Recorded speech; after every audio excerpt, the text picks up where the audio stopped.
It's 6 p.m., and you're staring, zombie-like, into the fridge. You have no idea what's for dinner. In fact, it's hard to remember what you ever cooked for dinner. What on earth do people eat? The meal planning slump happens to all of us. The problem is, dinner comes every night, and then there's breakfast, and lunch, and then dinner again.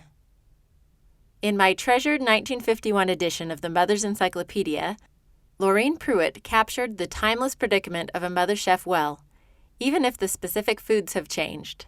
She says, squeezing oranges, mixing formulas for bottles, cooking oatmeal, cooking spinach, feeding oatmeal into a little uncertain mouth. Many an earnest mother today is absolutely enslaved by her child's stomach. This is the How She Moms podcast, where we talk about how different moms solve the same problems. I'm Whitney Archibald, a mother of 5 kids myself. I collect ideas so you can pick and choose what works for you and your family. Despite the doom and gloom of the intro, I'm excited to talk about meal planning in today's episode.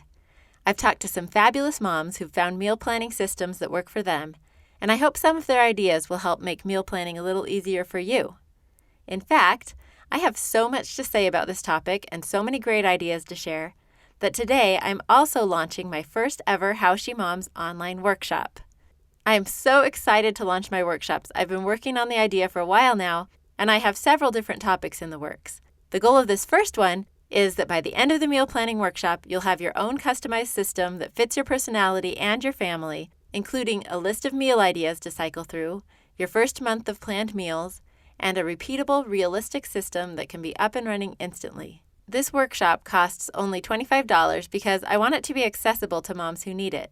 In fact, if you want to get a group of friends together and do the workshop together, I highly encourage it. It's way more fun to do as a group. It also comes with a beautiful workbook that you can print at home, designed by Mackenzie Carlisle of Carlisle Concepts. I've gone through the course live with several moms, and it's been so fun. And although it was pretty scary and really hard to figure out the video stuff, I think the online workshop will be even more useful because you can take it on your own time without even getting a babysitter. Okay, so that's the end of my pitch. The rest of this episode is actually lesson 4 of the course, Meal Planning Case Studies. We'll hear from 3 moms with different approaches to meal planning and learn about their systems. First, we'll hear from Kara Farnsworth, whose system I actually use now, more or less. She uses an old-fashioned analog system using note cards to plan her meals. Janae Ku, our next case study, uses a digital system, and Hillary Hess takes a more casual approach than either of the other two. I really wanted to show a mix of personalities and meal planning styles so you can figure out your own unique approach. Kara Farnsworth was an obvious first choice when I started looking for moms to share their meal planning systems. She's a registered dietitian and a mother of 5 from 10 months to 12 years old. But don't let her credentials intimidate you. What I love most about Kara's approach to meal planning is that she's very balanced in her approach. Yes, she cooks healthy, nourishing meals, but she also lets her kids eat real chips instead of kale chips.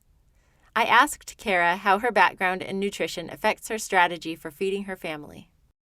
So I guess the background probably plays most into how I view food and how I want my kids and my family to view food. And maybe that's not the starting point for most people, but I wanted there to be a positive relationship with food.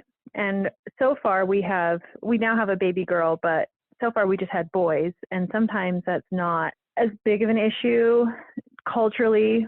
Boys might not have negative food relationships. But anyway, that was my focus when I was studying. So feeding my family, I try to, and we've had success, provide them with the food and let them make the decision making. So I try to let them be the stewards over their bodies and make the best decisions. I mean, they would prefer sugar and soda and salt. I mean, all of us would, whether we're grown-ups or kids, but that's been my goal. So there's a heavy emphasis on choices and trying to educate and so that they'll make the right choices. That doesn't mean Kara is a short-order cook, letting each child choose what they will eat each meal. She cooks 1 meal each night, but she tries to mostly stick to well-balanced, tried-and-true recipes that she knows most of her kids will eat. Here's Kara again. So the choices for our family happen before the cooking has happened. So we use a system of meal planning where we pretty much have a set of main entrees that we like. Of course, it varies because we have younger kids and they're more picky by nature, but they help choose when I do the meal planning. And I meal plan usually for the week now that we have more people. I used to plan out further in advance, but I can't fit everything in my car from the grocery store. So logistically, I plan 1 week at a time. And my big kids, they're ages 10 and 12. Sometimes I ask my 6-year-old, I ask them what they want, what sounds good this week. And we put that into the meal planning for the week. And when I cook dinner, that is what I cook. That's dinner. We have a rule. They can't be rude. And if they are rude, then they have to not be rude and say, I don't care for this. They have to try it. If they don't care for it, then they have the option to make a peanut butter sandwich or something of that nature. But I only cook one meal for the family, and it works well for us. Okay, so now that we kind of understand Kara's meal planning philosophy, here's a rundown of her system. We use a system where I have a card, a little paper card, 3-inch by 4-inch paper card with the name of the entree on it, like lasagna. And we have a whole stack of those. And so they'll help me go through and they get to pick out, throw them down here on this pile. What sounds good to you? Lasagna, spaghetti, they throw it into the pile and then I pick.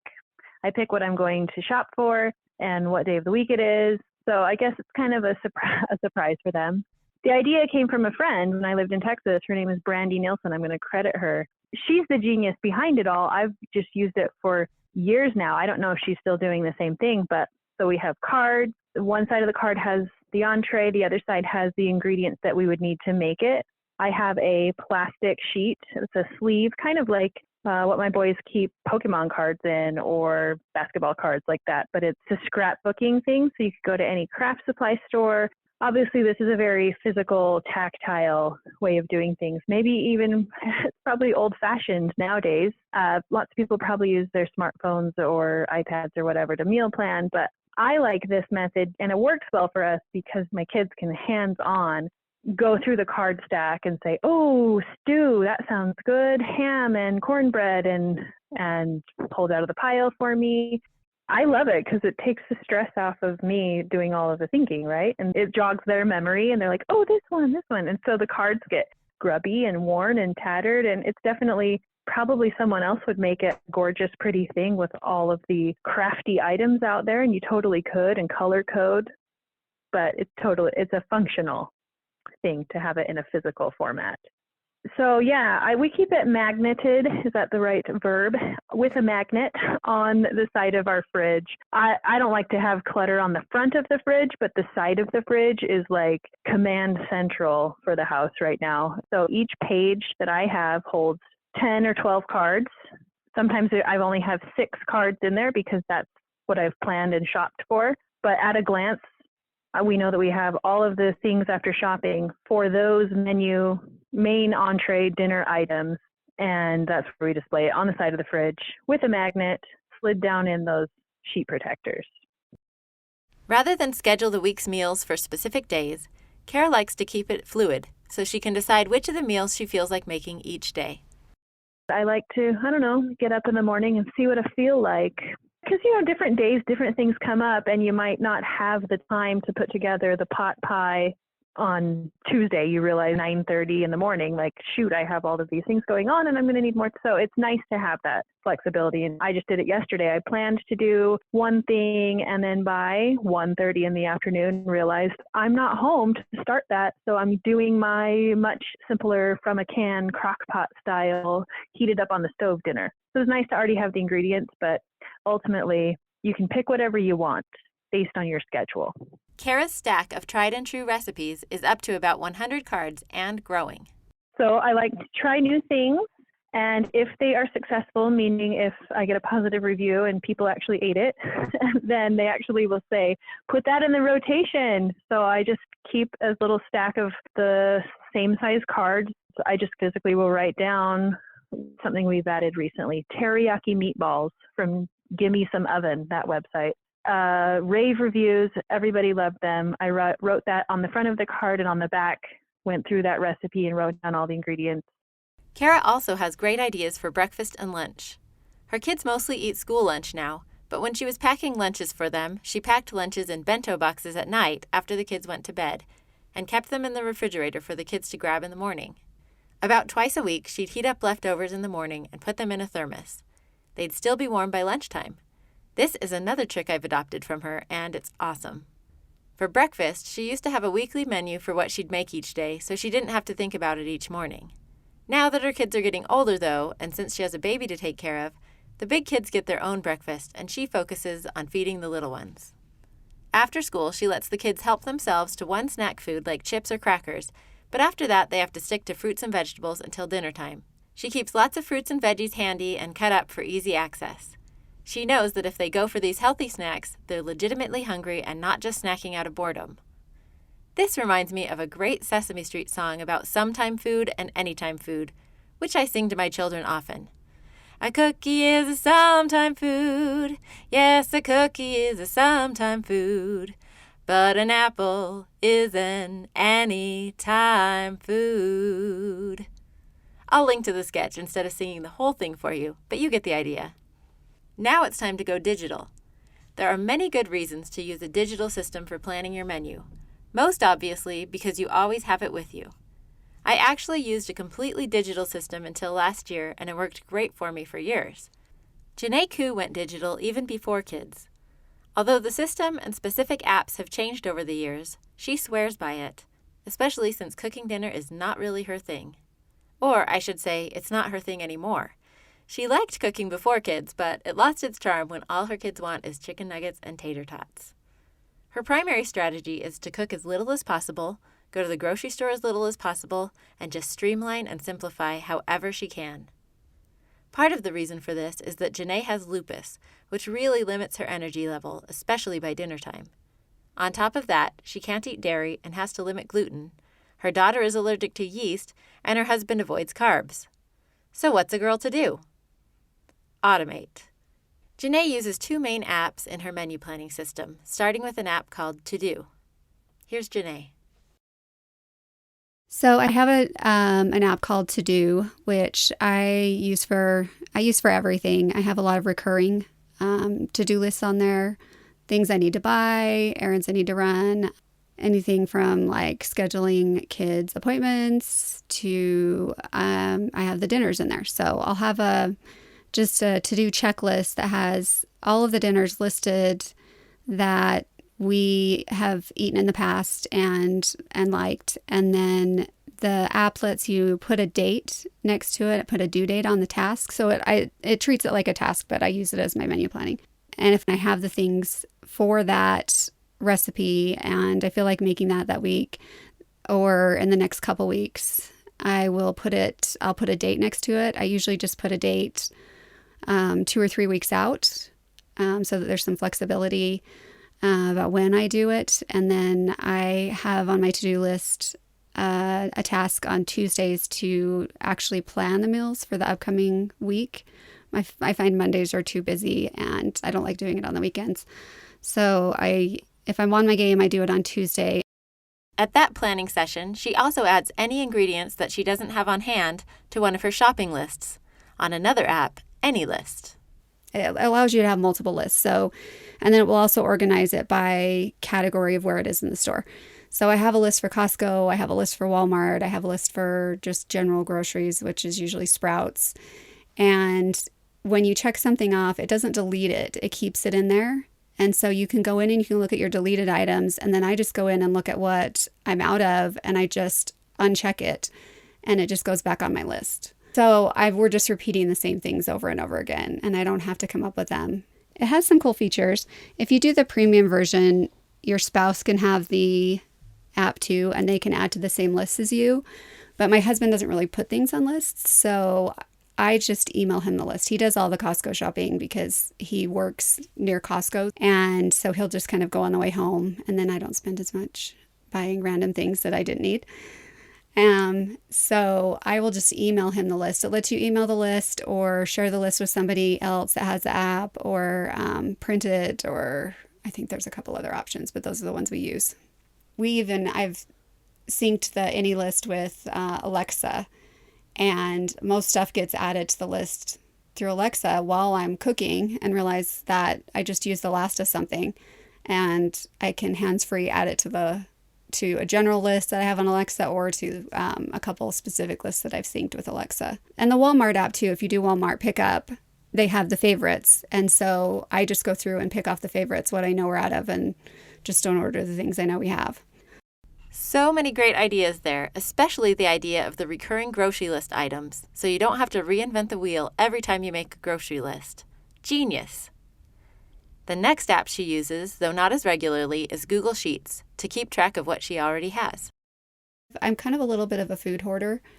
I don't like to go to the grocery store, so anything that we use on a regular basis, I have extra on hand.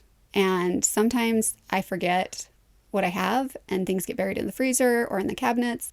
And so my husband was recently laid off for about 5 weeks, and we didn't know how long he'd be out. And so we decided, we just need to eat what's in the fridge and the cupboards and or whatever. For now, it's just it will help with lowering expenses. And so I went through and made an inventory of what I had, and I was surprised how many things I didn't remember were in the freezer that got pushed to the back.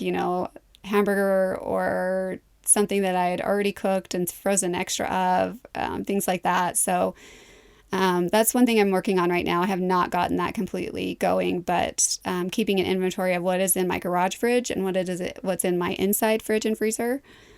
And so then I'm aware of how much I have of things, and I stop buying more when I don't need it.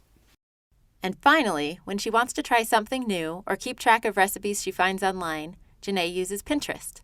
She keeps her recipes organized in 2 main boards: Tried and True, for recipes that are already in her AnyList app, and To Try, which she limits to just 4 to 5 recipes so she actually tries them. Then she either moves them to her Tried and True list if her family likes them, or deletes them if they don't. As you can see, Janae is all about efficiency. Another of her tactics is to make double batches of everything so she can add the extra meal to her freezer stash and have something to pull out on those nights that she's running her kids to martial arts or when she just doesn't feel like cooking. The next mom we're going to hear from has yet another different approach, which will especially appeal to those of you who want a little less structure. Hillary Hess is one of those people that you instantly feel like you've known for years at your first meeting. She runs her own food blog and podcast called A Helping of Happiness, and she also runs a very large household with 7 kids from 2 to 18. With that many kids, Hillary can handle a fair amount of chaos, which is probably why she's so good at involving her kids in planning and prepping meals. They're also the reason she's especially budget conscious when planning meals, and the reason she's flexible about her meal planning process. Perhaps her biggest priority, though, is making sure that mealtime is a time for the family to come together and connect.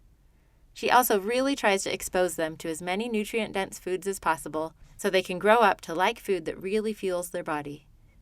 That said, she also makes some tantalizing dessert. I can almost taste them through Instagram. Here's Hillary talking about her meal planning system. I try to plan our meals once a week. Sometimes I go every other week. It depends on kind of what's happening. If it's like the holidays and I know something's coming up. The way that I kind of get my ideas for what we're eating is I love to ask my kids what they like, because that way there's less complaining if they know there's going to be something that they like on the menu. So I try to get their feedback a lot. During the summer, I actually have them help me do some of the planning, but during the school year, it's just a little bit too hectic to get that done. But the main way I choose what we're going to eat is first I look at the ads and kind of look and see what's on sale or what's in season, just so that I'm not spending an arm or leg at the grocery store. I'm not a big couponer or anything like that.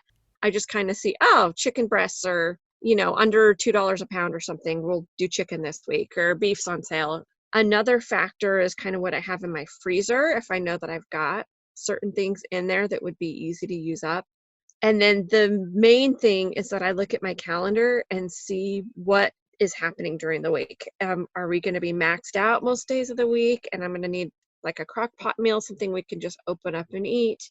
Or is there a window of time where I'll be able to at least chop up something real quick and throw it in the oven? Hillary does make meal plans each week, but again, she's flexible about it.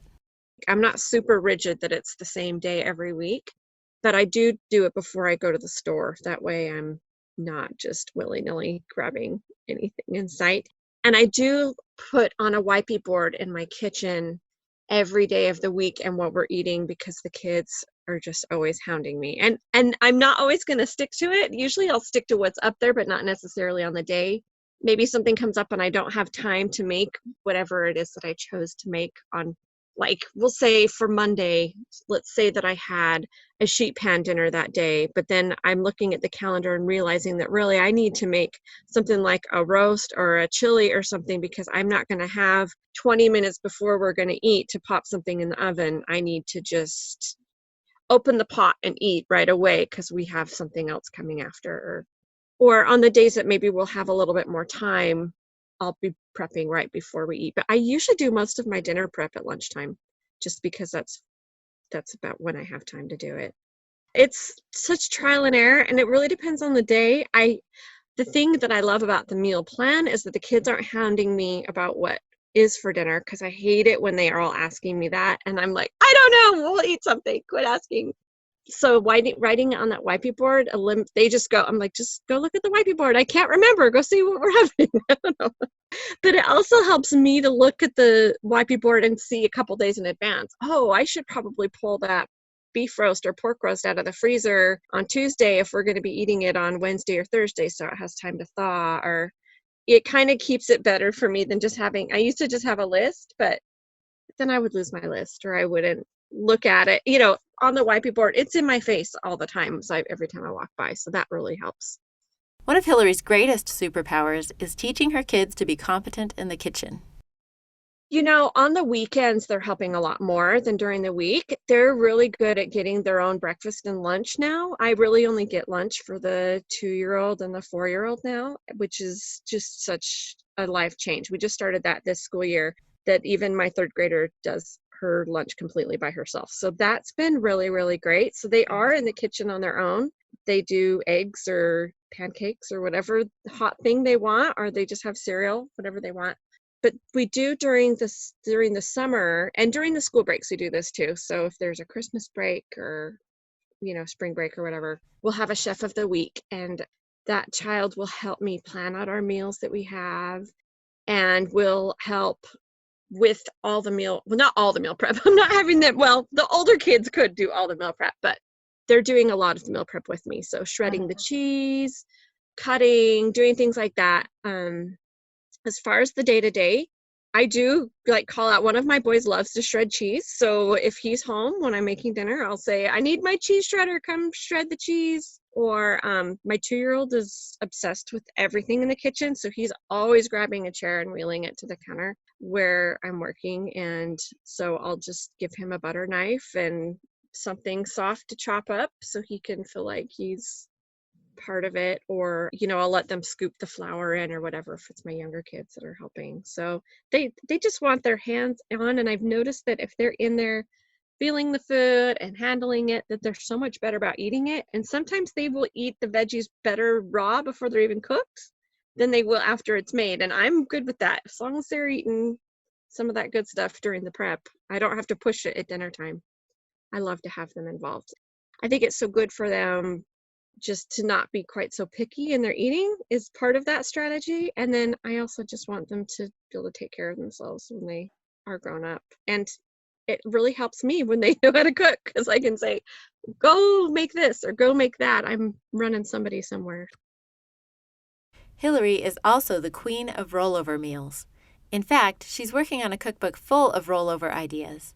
I do that a ton because it saves me time. So I'll just tell you a little example of something that I might do. So let's say, for example, on Monday, we're going to have grilled chicken breasts, and we're going to have maybe some rice on the side and then something else. Well, then maybe on Wednesday, I'll just have made a little extra of that chicken breast, and then we will have Hawaiian haystacks, which is still chicken with rice, but it's got other toppings. I'm using that chicken in a gravy, and there's some other vegetables like celery or mandarin oranges and pineapple and tomatoes and all those kinds of things. So, and then maybe I make a little extra of that. And then on Friday, I could make a chicken pot pie with that same chicken gravy and throw the celery in there and then just add like a bag of mixed veggies, like, the peas and carrots and corn type of a thing. So that way my prep of at least cooking the chicken has lasted me 2 other meals, and I'm not cooking chicken all week long. Maybe, and like my family isn't loving chicken every day, so I do try to stagger it like every other day. So say I did that chicken on Monday, Tuesday I do a beef roast, and then Thursday I make taquitos out of the leftover beef or something. So it's like re-eating leftovers, but just making it so they don't know that's what they're eating. I'll include a list of some of Hillary's tried and true meals with links to her blog in this course, so you can try some of her recipes, including several examples of rollover meals. I love how these 3 women really show how different meal planning systems can look.